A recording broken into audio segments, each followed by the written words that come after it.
The Crab and Fin restaurant used to be known as Charlie's Crab. It was owned by Chuck Muir, who was a sailor who about 10 or 12 years ago got caught in the Bermuda Triangle. You know, you think that's a hoax, but he was an experienced sailor with a pretty good boat and some guys, and they were going north as he did every year, and he never made it. They went down, very quickly, as a matter of fact. And I had wondered at that time if Charlie's Crab would survive. You know, when you had an owner like Chuck, who really ran a tight ship. He had a wonderful companion restaurant that was built into the old Pittsburgh railroad station. It took over the whole station, basically. It was great. It was the same great food, a little bit more of a northern tinge to it, you know. So this man liked his food. I don't know what happened to the Pittsburgh Charlie's Crab, but the Charlie's Crab in St. Armand's Circle, which is a landmark, it has been here for many, many years. It preceded me. I've been going to for some 30 years. Has been renamed as the Crab and Fin. And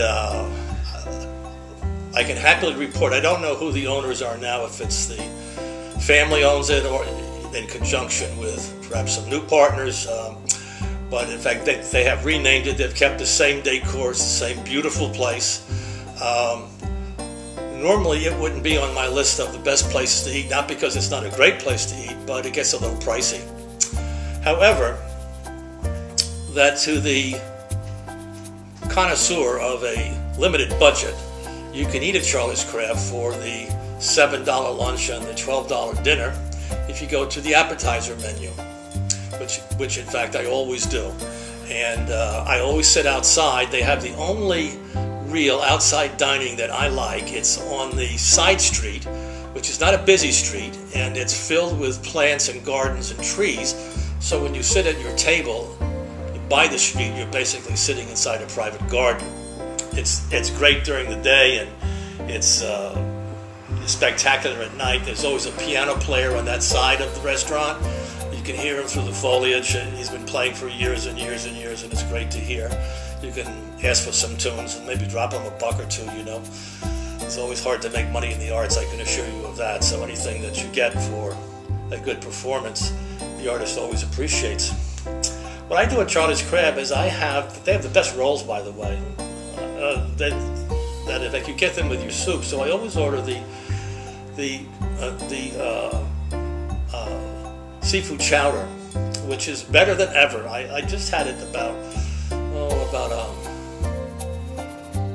month ago. I happened to stop in and I just noticed it was just a little bit better than in fact it normally is. So they probably have a slightly more gifted chef, who knows. And I noticed they had something else on their menu. I usually order something like a calamari from the appetizer, or something that comes in for $8 or $9, and you get the soup and you're in for 12, and either a cup or a bowl, depending on what you want. And then the rolls come with it. It's a meal. But they had a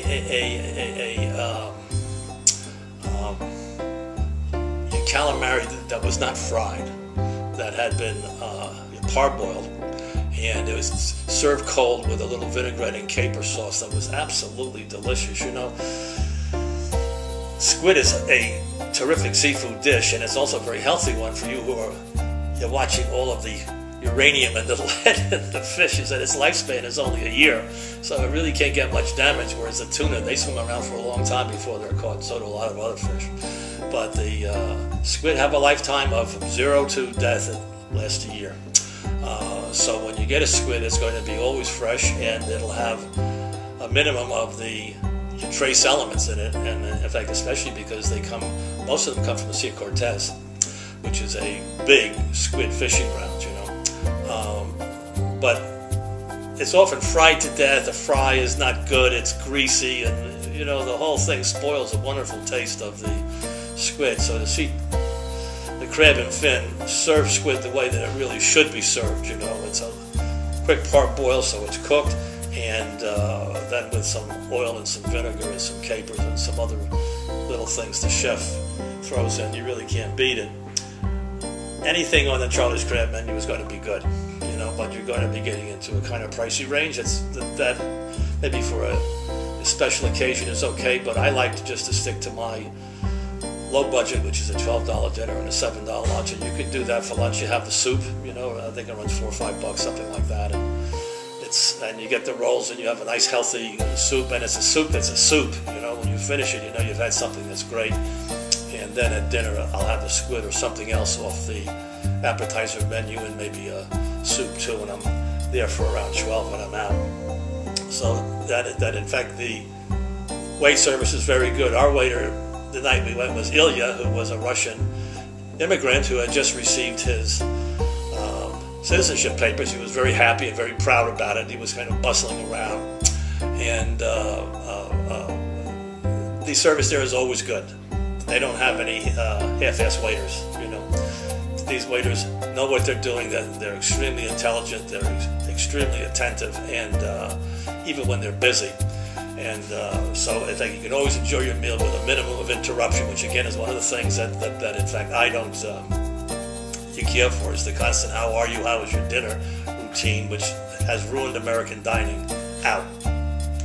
So this is one place where, in fact, like all the places I go, there's none of that nonsense.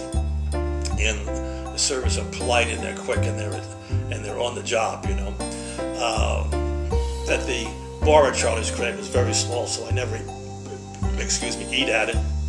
But the outdoor strip on the side is where you want to go. You want to get an appetizer dish. You don't have to go for the big kahuna, you know, for 20 or 30 bucks. It's great.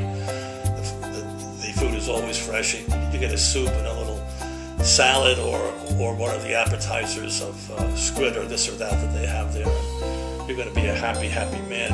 And the ambience there in that little strip by the side street with the garden and the piano player at night, on a nice tropical night, it's really hard to beat. So it's one example of how a large restaurant that's owned by what in fact I call a corporation, you know, such as Marina Jack's is also, that they are well run, that they're attentive, the service is good, the ambience is great, the food is good, and you just kind of choose from the low end of the menu and you're going to be fine, you know. So those are two Sarasota landmarks, you know, one down by the Bayfront and one out in St. Armand's, you know, the Crab and Fin, that you should make it your job to go visit one evening and have a nice quiet evening out there. And of course they have a full bar, so if you're a drinker, you know, have at it. Okay?